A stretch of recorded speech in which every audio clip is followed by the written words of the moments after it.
예배 가운데 나오신 여러분 모두를 환영하고 축복합니다. 제가 지난주에 9일부터 11일까지 가까이 있는 대한기도원에서 청년부 수련회가 있었습니다. New Heart, New Spirit이라는 주제를 가지고 하나님이 부어주실 새 영과 새 마음을 기대하면서 많은 청년들이 함께 부르짖으며 이 젊음의 때를 주님 앞에 드리면서 열심히 기도했던 은혜의 시간이었던 것 같습니다. 저 역시도 우리 청년들을 위해서 뜨겁게 기도해 주다 보니까 목이 많이 쉬어서 주일날에도 설교하기가 많이 힘들었었고, 어제까지도 목소리가 잘 안 나왔었는데 그래도 오늘 아침에는 목소리가 좀 잘 나오는 것 같더라고요. 그래서 지금 약간 좀 이렇게 좀 목소리가 좀 이상하게 느껴지실 수 있는데 양해해 주시고 들으셨으면 좋겠습니다. 어쨌든 청년들을 만나면서 항상 느끼는 것은 뭐냐면, 이렇게 하나님의 은혜를 부어달라고 기도하고 주님 앞에 나아가지만 우리 청년들은 여전히 많은 질문들이 있는 것 같아요. 종종 우리 청년들을 만나보면 그런 질문들을 합니다. 목사님, 제가 학교에 다니고 있는데 참 절망감이 들 때가 있습니다. 뭐가 그렇게 절망감이 드냐라고 물어보면, 학교에 보면 하나님을 믿지 않는데도 불구하고 너무나 똑똑하고 집안도 좋고 무언가 항상 잘 풀리는 그런 친구들을 보면 박탈감이 들 때가 있다는 거예요. 나는 하나님도 잘 믿고 주일마다 주일 성수도 잘 지키고 봉사도 열심히 하고 주님 나라 위하여 열심히 헌신하면서 그렇게 기도도 하는데 내 삶을 보면 참 비참하고 초라하고 무언가 잘 되는 것 같지 않아서 비참한 마음이 들 때가 있다, 이런 얘기를 할 때가 있습니다. 직장에 다니는 청년들도 마찬가지입니다. 직장에서 열심히 일하고 열심히 준비한 대로 자신의 삶을 살아가는데도 불구하고 주변에 있는 친구들과 이렇게 비교해 보면 자신의 인생이 너무나 초라하고 연약해 보인다는 거예요. 자기 역시도 열심히 교회 안에서 봉사하고 하나님 사랑하고 이렇게 살아가고 있는데도 불구하고 전혀 하나님 모르고 오히려 하나님을 무시하고 주변 사람들을 멸시하는 그런 사람들이 오히려 더 잘되고 잘 나가는 그런 모습들을 보면 정말 박탈감이 들 때가 있다, 그런 이야기들을 하곤 합니다. 그런 얘기를 들을 때마다 저도 좀 가슴이 많이 아프고, 하나님 우리 청년들 좀 축복해 주세요. 이 땅에 하나님을 믿고 하나님을 위해서 살아가는 사람들에게 더 큰 은혜를 부어주셨으면 좋겠습니다, 이렇게 기도해 보게 되는 것이죠. 여러분, 오늘 시편 37편 말씀 읽고 시작을 했는데요, 여기를 보면 다윗은요 나이가 지긋하게 들어있는 노인이 되어 있습니다. 인생 경험이 풍부한 지혜자의 모습으로 오늘 본문에서 나타나고 있는 것이죠. 근데 오늘 이 나이가 지긋한 다윗 앞에도 오늘 최민수 목사가 겪었던 그런 비슷한 일이 있는 것 같습니다. 지금 다윗 앞에는 또 다른 한 사람이 서 있는 것 같아요. 그 사람이 누구냐면 분노와 억울함으로 가득 차 있는 한 젊은이입니다. 이 사람은 악을 행하는 자들 때문에 마음이 너무 힘듭니다. 이 사람이 보기에 이 땅에 악인들이 너무나 많은 거예요. 특별히 여기서 말하는 악인들이란 단순히 나쁜 짓을 해서 뿐만이 아니라 하나님을 삶의 주인으로 인정하지 않는 사람들, 하나님 없이도 인생이 가능하다고 믿는 사람들, 그래서 하나님도 두려워하지 않고 세상도 두려워하지 않고 주변에 있는 약하고 연약한 사람들 무시하면서 그렇게 떵떵거리며 살아가는 그런 사람들이라고 할 수 있습니다. 그런데 이 젊은이가 이 악인들을 보니까 악을 행하고도 전혀 벌을 받지 않습니다. 어려움도 없습니다. 오히려 더 형통합니다. 하나님도 무시하고 세상 사람도 무시하면서 자기 잘난 맛에 교만한 마음으로 살아가는 사람이 어떻게 보면 벌도 좀 받고 좀 뭔가 미끄러지고 좀 잘 안 돼야 할 터인데 오히려 형통한 모습을 보고 있으니까 젊은이의 마음에 분노가 일어나고 마음이 답답한 것입니다. 그래서 이 젊은이는 이런 현실 앞에서 절망하면서 불평을 쏟아냅니다. 세상이 어쩜 이러냐, 하나님이 살아계시다면 어떻게 이럴 수가 있느냐, 막 불평하는 것이죠. 그러자 다윗은 이 혈기왕성한 젊은이에게 다가갑니다. 그리고는 이 억울한 사람을 위로하고 점잖게 타이르면서 교훈을 주고 있습니다. 여러분, 특별히 다윗은 오랜 인생 경험을 가진 노인이라고 말씀드렸습니다.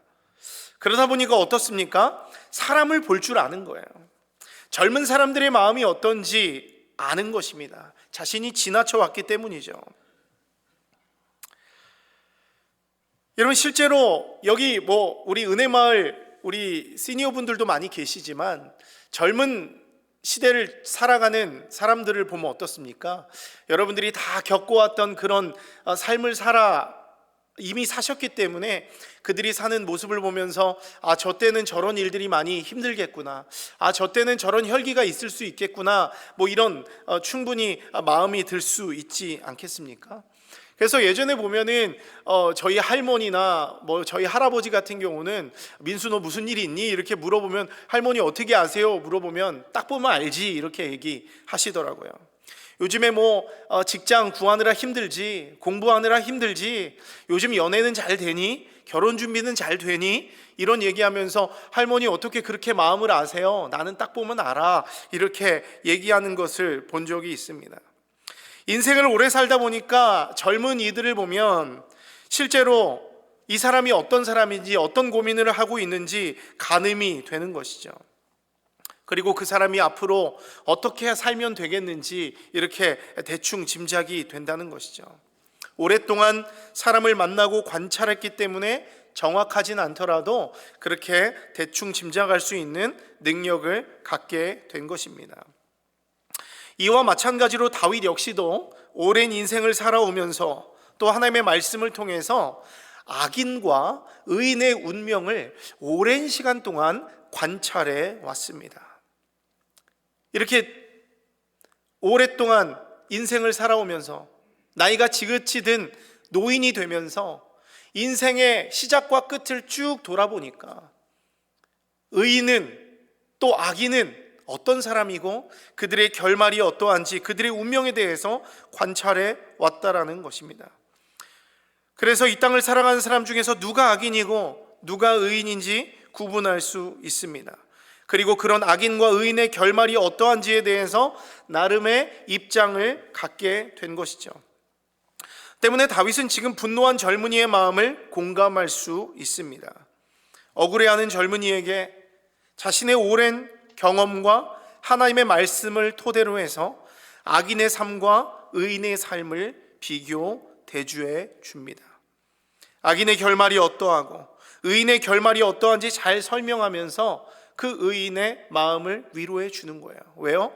자기 인생에도 수많은 의인과 악인을 경험하면서 살아왔고 그들의 결말이 어떠한지 보아왔기 때문에 그 젊은이를 위로해 줄 수 있는 것이죠. 오늘 본문은 이런 관찰에 대한 다윗의 결론 부분이라고 할 수 있습니다. 오늘 본문인 35절과 36절을 보면 다윗은 이런 자신의 경험을 근거로 해서 악인의 결말이 어떠한지 밝히고 있는데요, 요약하면 어떻습니까? 악인의 번성함, 악인의 형통함이 우리 인간의 눈, 지금 이 시대 현재를 살아가는 우리의 눈에 볼 때는 영원할 것처럼 보입니다. 하지만 사실은 그것은 아주 잠깐이며 덧없는 잘됨에 불과하다는 것을 말해주고 있는 것이죠. 먼저 35절 말씀을 우리 함께 읽어보도록 하겠습니다. 35절입니다. 시작.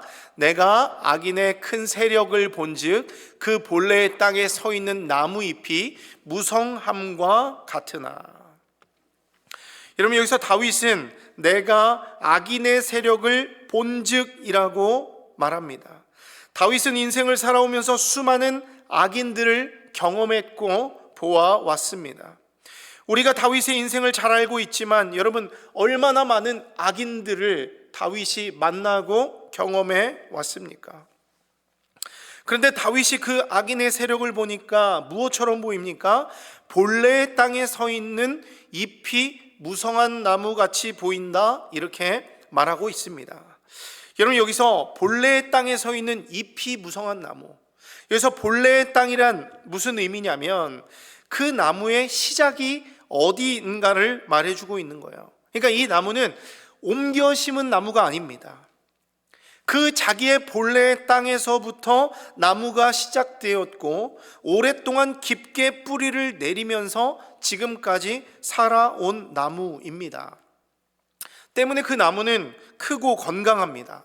나뭇잎도 무성합니다. 열매도 풍성합니다.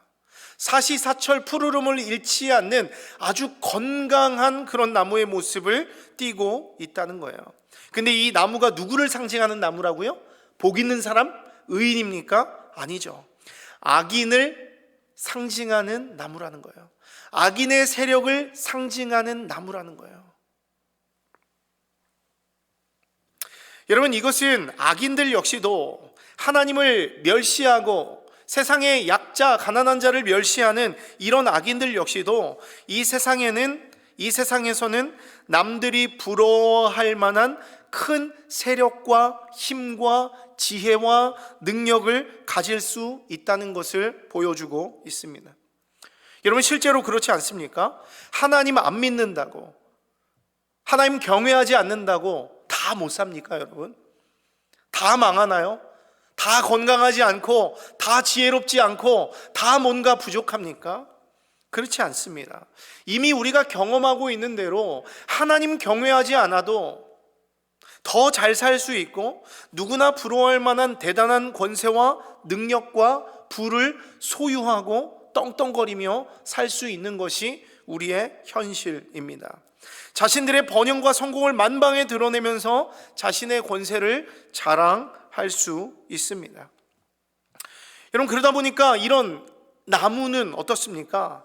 이 악인의 나무, 뿌리를 깊게 내리고 사시사철 푸르르고 열매를 내는 이런 나무, 이런 마치 시편 1편에 나오는 시냇가에 심은 나무와 비교해 봐도 손색이 없는 것 같아요.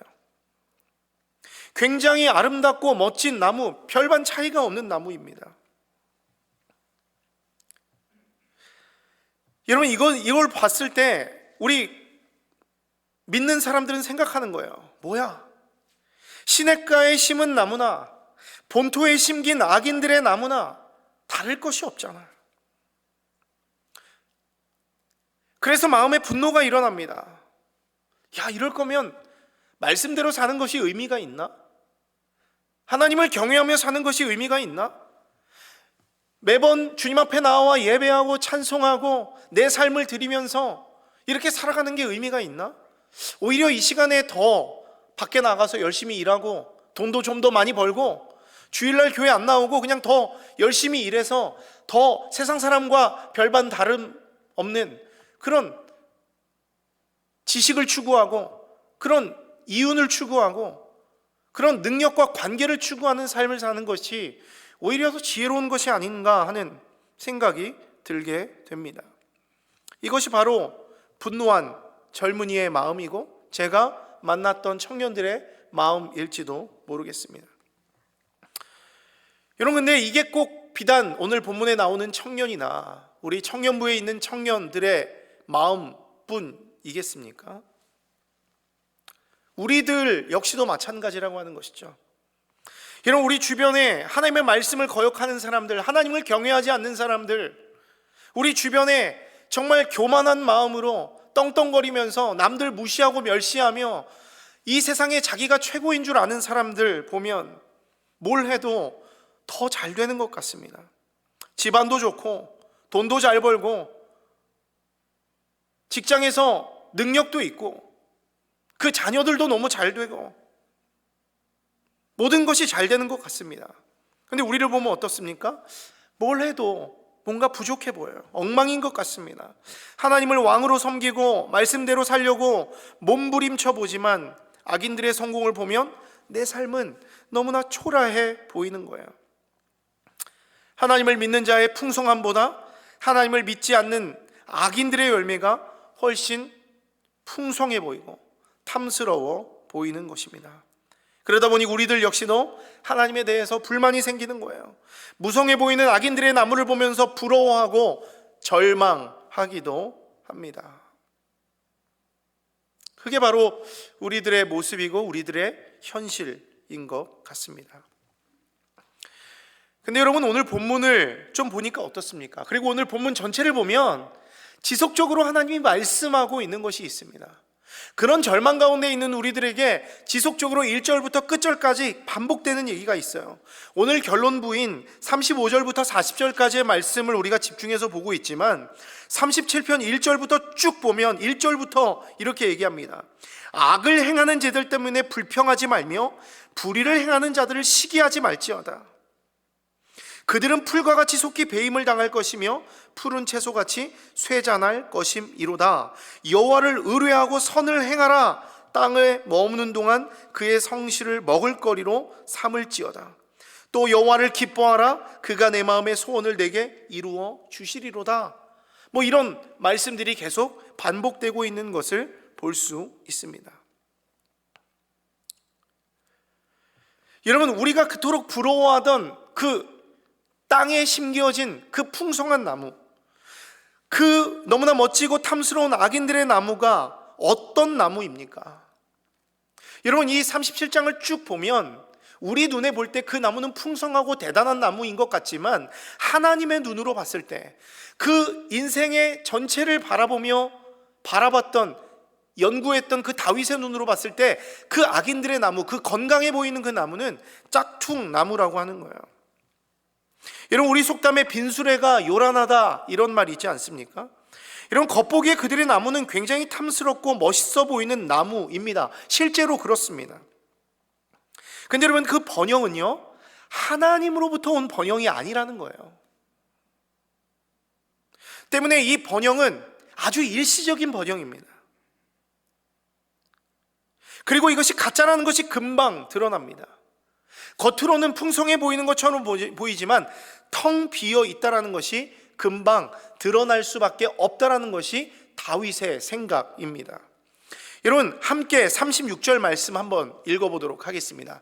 36절입니다. 시작.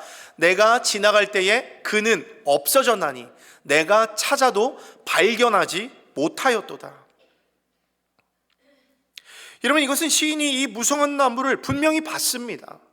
야, 정말 멋진 나무다. 근데 그 나무는 내 나무가 아니라 세상에 하나님을 경외하지 않는 아주 교만한 자들이 가진 그런 풍성함입니다. 분명히 그들의 풍성함을 봤습니다. 근데 얼마 지나지 않아, 불과 얼마 전까지 악인의 그 큰 세력이 마치 본토에서 자란 무성한 나무와 같이 거대하고 화려했습니다. 그래서 그것을 보고 부러움을 느끼고 내가 가진 신앙조차 허망하다는 그런 생각을 가지고 있었습니다. 그런데 잠시 후에 그 길을 지나가 보니까 그 나무가 어떻게 된 거예요? 분명히 내가 지나다니는 그 길목에 그 나무가 있었습니다. 근데 그 나무가 흔적도 없이 사라져버린 거예요.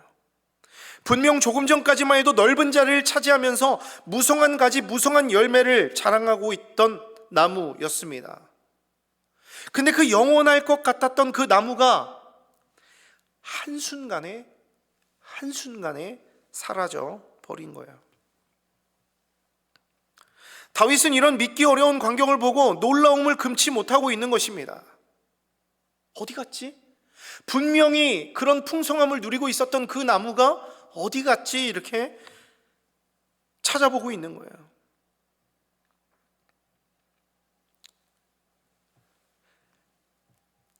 그런데 그런 노력에도 불구하고 어떻게 됩니까? 다윗은 그 나무를 발견하지 못합니다. 어떤 영문인지 몰라도 그 무성하던 나무는 흔적을 찾을 수 없을 정도로 완전히 사라져버린 거예요. 내가 지나갈 때 그는 없어졌나니 내가 찾아도 발견하지 못하였도다. 여러분, 이것은 무엇을 의미하는 말씀입니까? 결국 악인의 번영, 한 인생의 번영이 아주 일시적이고 덧없는 것임을 보여주는 비유라고 할 수 있습니다. 악인의 번영이 인간적으로 보기에 절대 무너지지 않을 것처럼 견고하고 대단해 보입니다. 그런데 하나님이 한번 손대시면 흔적조차 없이 사라질 일시적이고 허무한 것임을 드러내주고 있는 거예요. 여러분, 실제 그렇지 않습니까? 인생은 짧습니다. 한 번뿐입니다. 여러분, 우리 주변에서 날마다 수시로 일어나는 이 장례식들을 우리가 참여하고 있지 않습니까? 그들이 어떤 삶을 살았던 우리 인생은 언젠가는 끝납니다. 한때 우리가 보았을 때 어떤 인생은 진짜 화려합니다. 영원히 뿌리를 내리고 거기서 영원할 것처럼 살아가는 진짜 부러운 사람들이 있습니다. 그런데 어느샌가 그들 역시도 돌아가셨다라는 소식을 우리가 접하게 되는 거예요. 그리고 아무리 하나님을 무시하고 멸시하고 세상에 교만한 마음으로 살아가도 하나님이 한번 그들을 치시면, 손대시면 흔적 없이 사라질 수밖에 없는 것이 바로 우리 연약한 인생이라고 하는 것이죠. 여러분, 실제로 다윗 주변에 있었던 사람들 역시도 한번 생각해 보기 바랍니다. 막강한 권세를 자랑하던 악인들이 다윗을 괴롭혔어요. 사울 왕이 그랬습니다. 그토록 믿던 아들 압살롬이 그랬습니다. 그들은 수시로 다윗 앞에 나타나서 다윗을 죽이려 했고요, 다윗을 없애려고 했습니다. 하나님을 두려워하지 않았습니다. 세상에 연약하고 나약한 사람들, 불쌍한 사람들을 귀히 여기지 않았습니다. 온갖 교만함 가운데 자기가 마치 하나님인 것처럼 살아가는 사람들이었습니다. 그들의 힘과 권세는 대단했고 그들의 괴롭힘은 영원할 것 같았습니다. 그래서 다윗은 깊은 슬픔과 절망에 빠져 있었습니다. 청년 다윗 역시도 하나님 앞에 의문을 가지고 자신 인생에 나타나 있는 이 악인들에 대해서 울분을 가지고 살았던 때가 있었다고 하는 것이죠. 그런데 그 악인들의 종말이 어땠습니까? 성경을 보면서 우리가 만나는 그 악인들의 종말은 어떻습니까? 하나님 손대시니까 사라져버리는 거예요. 그들의 힘과 권력, 부귀와 영화가 한순간에 와르르 무너져 내리는 것입니다. 여러분, 다윗이 이것을 직접 경험하게 된 것입니다. 여러분, 사울의 마지막이 어땠습니까? 압살롬의 마지막이 어땠습니까? 이보다 비참할 수가 없는 것이죠. 여러분, 또 성경에 등장하는 역사 속의 수많은 제국들을 한번 보십시오. 여러분, 저희가 요즘에 성경 통독하고 있는데요, 창세기 2026년 우리 열심히 성경 통독하고 있습니다. 열심히 하고 계십니까? 네, 반응이 없으시죠? 안 하고 계신가요? 저도 요즘에 창세기 열심히 읽고 있는데 너무 은혜가 됩니다. 하나님의 말씀을 우리 교회가 이렇게 매년 말씀을 읽고 있다는 게 얼마나 귀한지 모르겠어요. 벌써 우리가 지금 제가 부임한 지 6년 차거든요. 6번째 성경 통독을 하고 있습니다. 여러분들은 몇 독째 하고 계신지 모르겠지만 우리가 끝까지 읽든 안 읽든 이렇게 공동체가 함께 말씀을 읽는 것이 참 귀하고 감사한 일인 것 같아요. 창세기를 열심히 읽고 이제 출애굽기 곧 갑니다. 여러분, 창세기에서 마치지 마시고 계속해서 출애굽기까지, 또 레위기가 오더라도 낭망하지 마시고 뚫고 나갈 수 있는 여러분들 됐으면 좋겠습니다. 어쨌건 그 출애굽기를 읽다 보면 이집트 제국이 등장합니다. 여러분, 이집트 제국은 어떻습니까? 말 그대로 무성한 나무와 같은 제국입니다. 당시 기준으로 봤을 때요. 영원할 것 같은 나라입니다. 그들은 부유했습니다. 대단한 군사력을 가지고 있습니다. 많은 노예를 거느리고 있습니다. 하나님의 백성 이스라엘 역시도 그들이 거느리던 노예들 중 하나였습니다. 그런데 이 이집트의 파라오가 이 이스라엘 백성들을 얼마나 괴롭혔는지 말도 못합니다. 이제 우리가 읽게 될 터인데 이스라엘 백성들이 막 하늘을 향해서 막 기도합니다. 하나님, 우리 죽겠습니다. 살려주십시오. 그들에게 정말 고된 노동을 시킵니다. 그들의 생활을 괴롭게 합니다. 그 노동의 강도가 얼마나 대단했는지 하나님 앞에 탄식하며 부르짖는 거예요. 그렇게 이스라엘은 몇 년 동안이요? 400년 동안이에요. 400년 동안. 우리가 일제치하에서 약 40년의 그 일자 치하를 겪으면서도 그 40년이 너무나 길었지만 무려 400년입니다. 여러분, 그때를 살아갔던 노예들이 이 영원한 제국처럼 보이는 이 애굽의 통치가 끝날 거란 상상이나 했겠습니까? 그런 생각 해보지 못했을 것입니다.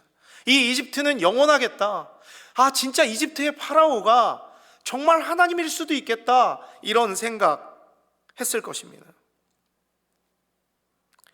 근데 여러분, 이 영원할 것 같은 이집트가 어떻게 됩니까? 하나님 한번 손대시니까 하루아침에 무너져 내리는 거예요. 10가지 재앙이 그들 앞에 내려집니다. 여러분, 이집트에 내려졌던 10가지 재앙이 무엇입니까? 그냥 하나님이 그냥 아무거나 그냥 다 이렇게 하는 게 아니에요. 이집트가 섬겼던 10가지의 신들을 하나하나 조목조목 공격하면서 이집트의 신보다 하나님이 더 위대한 신이라는 것을 그 10가지 재앙을 통해서 보여주고 있는 거예요. 그들이 보기에는 자신들이 섬겼던 그 10가지의 신들이 자기의 운명을 책임져 줄 줄 알았습니다. 이집트 사람들의 관점에서는요. 그러나 하나님이 손대니까 그들이 섬겼던 세상의 헛된 우상들은 와르르 무너져 내리고 그 이집트 땅에 하나님의 영광만이 드러날 뿐이었다라고 하는 것이죠. 그리고 그 영원할 것 같았던 그 제국의 찬란함이 흔적도 없이 역사 속으로 사라져 버리는 거예요. 여러분, 이게 이집트뿐이겠습니까? 이제 우리에게 나중에 또 열심히 성경을 읽다가 이제 포로기, 또 예언서 이런 부분이 나올 텐데 그때도 포기하지 마시고 그 배경이 됐던 아수르와 바벨론과 페르시아와 그런 어떤 제국들의 이야기들을 또 관심 있게 읽게 되실 텐데요. 성경에 나왔던 그 아수르와 바벨론 역시도 보십시오. 페르시아와 로마 제국 역시도 보십시오. 역사 속에서 대단한 평가를 받은 나라이고 당시에는 영원한 영광을 누릴 줄 알았던 그런 나라들입니다. 하지만 이들의 영광 역시도 마찬가지죠. 우리가 잘 알고 있는 대로 잠시 잠깐입니다. 영원하신 하나님의 권세 앞에서 먼지같이 사라지게 되는 것이죠.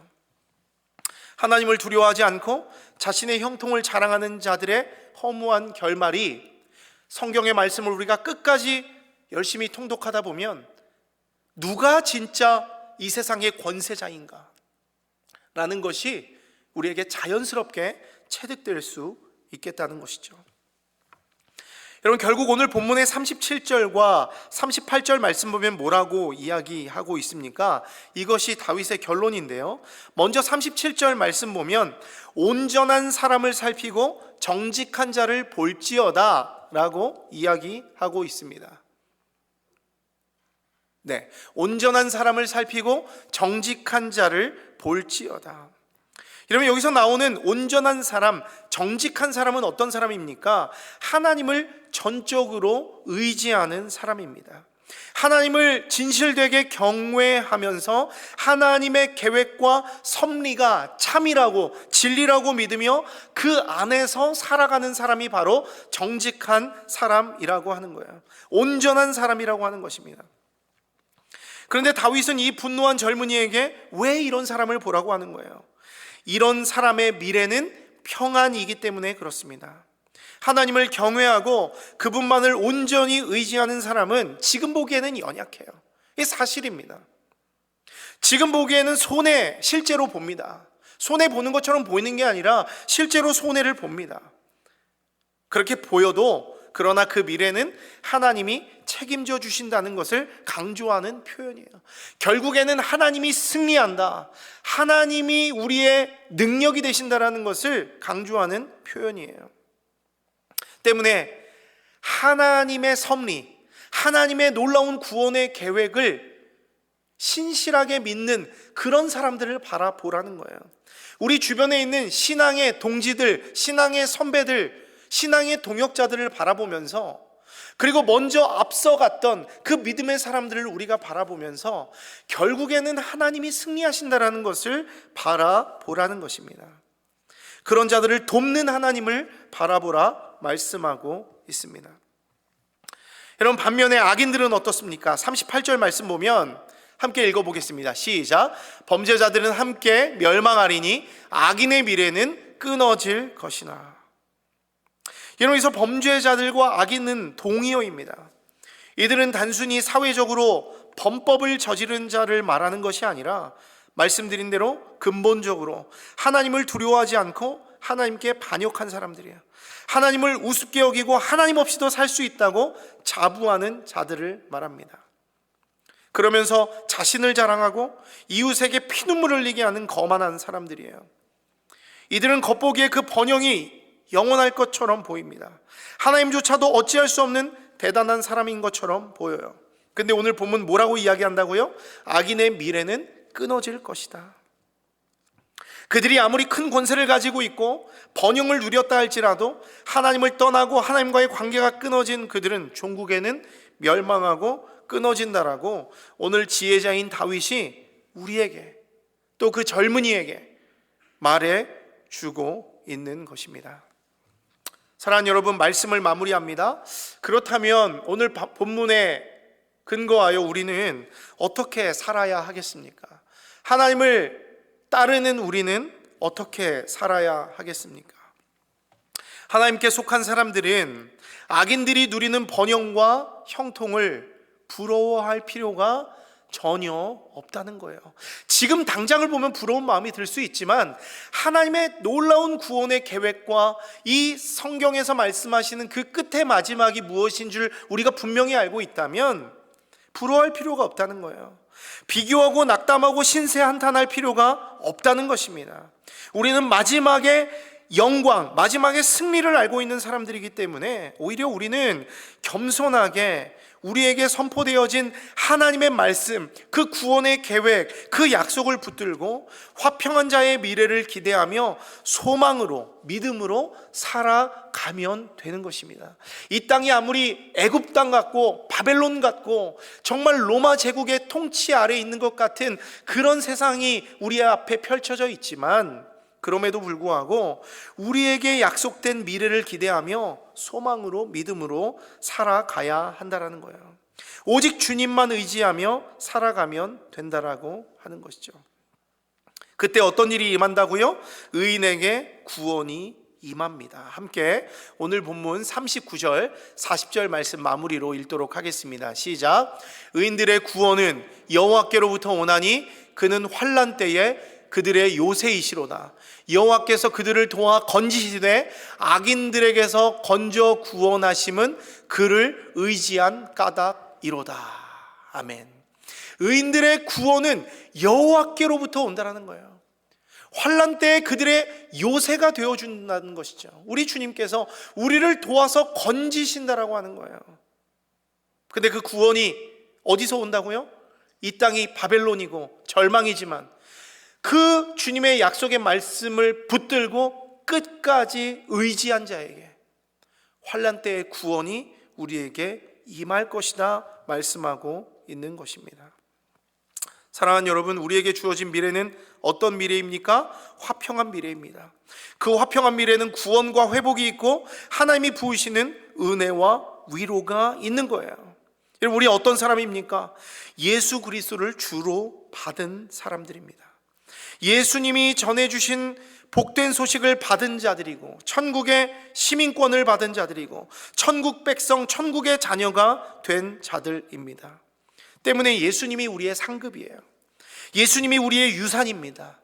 예수님이 우리의 진정한 미래요, 우리의 소망이 됩니다. 왜요? 예수님이 그 은혜를, 그 소망을 약속해 주셨기 때문에 영원한 나라, 흔들리지 않는 나라를 우리에게 약속하셨다고 하는 것입니다. 근데 그 나라는 어떤 나라라고요? 아까 우리가 본문에서 말한 대로 잠깐 푸르렀다가 없어지는 나무가 아니라, 소멸되는 나라가 아니라 영원히 푸르른 하나님의 나라가 우리에게 약속되고 상속되었다는 것입니다. 근데 악인의 나라는 어떻다고요? 소멸되고 멸망하고 끊어지는 나라입니다. 때문에 여러분, 우린 이 땅에서의 삶이 조금 부족할지라도 주님 한 분만으로 만족하며 살아갈 수 있는 여러분 모두가 될 수 있기를 바랍니다. 이것이 아무것도 아니라고 불평하고 살지 말고 그 주님이 나의 가장 귀한 보물이라고 고백하면서, 이 세상 무엇과도 바꿀 수 없는 존귀한 것이라고 고백하면서, 이 땅에 썩어 없어질 것들이 아니라 영원한 것들을 붙들면서 영원한 것을 소중히 여기며 살 수 있는 여러분 모두가 될 수 있기를 주님의 이름으로 축원합니다.